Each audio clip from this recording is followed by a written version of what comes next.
Imagine standing in the most exclusive VIP lounge in Washington, D.C., a place where the world's future is decided over $5,000 bottles of cognac, while you're carrying a heavy tray of appetizers and being treated like a piece of furniture that breathes. My name is Maya Vance, and this is how a girl working 3 jobs to pay for her sister's surgery ended up stopping a global financial collapse by simply listening to what the powerful men thought I was too uneducated to understand. It was 9 p.m. at the Obsidian Club, where the security is tighter than the White House, and the guests are all billionaires or high-ranking diplomats who believe that a waitress in a black uniform is essentially invisible and deaf.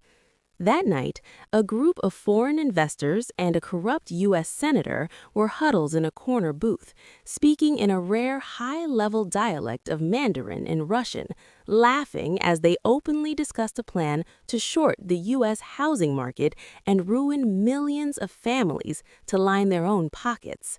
They looked at me with pure disgust as I refilled their waters, the senator even making a snide comment about how the help is lucky to even stand in the same room as them, unaware that I spent my childhood traveling the world with my late father. This disgraced linguistic genius taught me 7 languages before I was 12. To them, I was just a girl from the Bronx with no future, but as I adjusted my tray, my brain was recording every bank account number and every offshore shell company they mentioned in their secret conversation.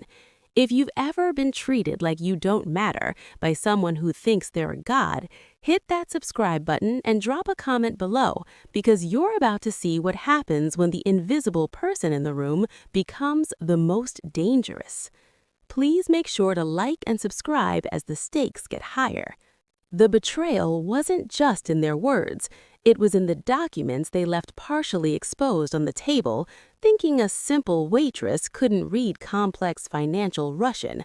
But the real danger started at exactly 11:30 p.m. when the senator realized I had been standing near the booth a few seconds too long.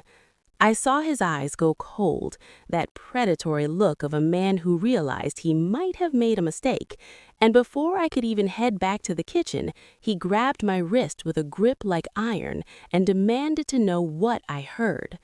This is where most people would have crumbled, but I knew that if I showed fear, I was dead. So I looked him dead in the eye and played the part of the clueless server, apologizing in a thick fake accent and pretending I didn't even speak English well. He almost let me go, but then his foreign partner, a man with a scar across his jaw, pulled out a burner phone and showed the senator a security feed of me earlier that evening, looking far too focused on their conversation. Suddenly, the VIP lounge felt like a cage.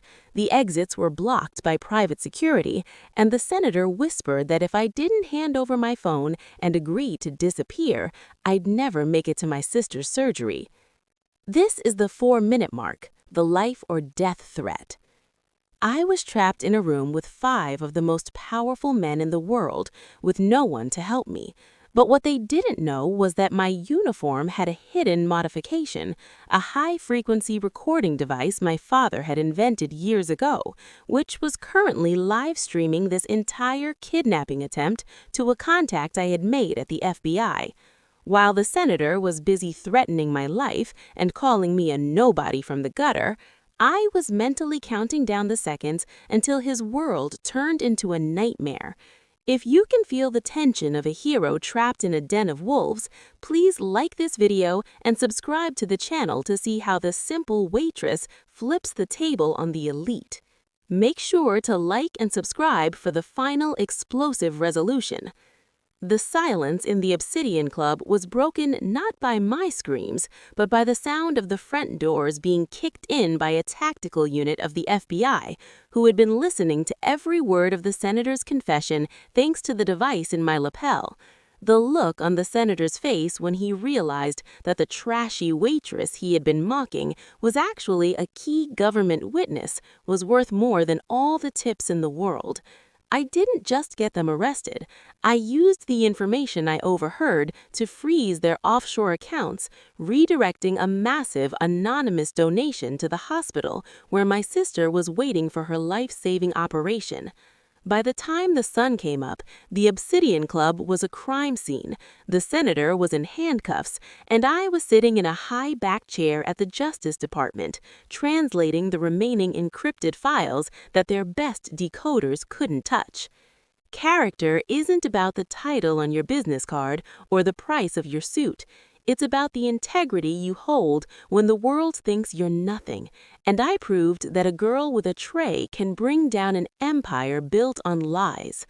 I lost my job that night, but I gained a career as a lead linguistic investigator, and more importantly, I saved my sister and thousands of families from the financial ruin those men had planned. Thank you for watching my journey from being invisible to being the most important voice in the room. If you believe that the people we ignore are often the ones we should fear the most, please hit that like button and drop a comment with your thoughts on my strategy. Subscribe to join our community of watchers who know that brilliance can be found in the most unexpected places. Thank you for your support, and don't forget to like and subscribe.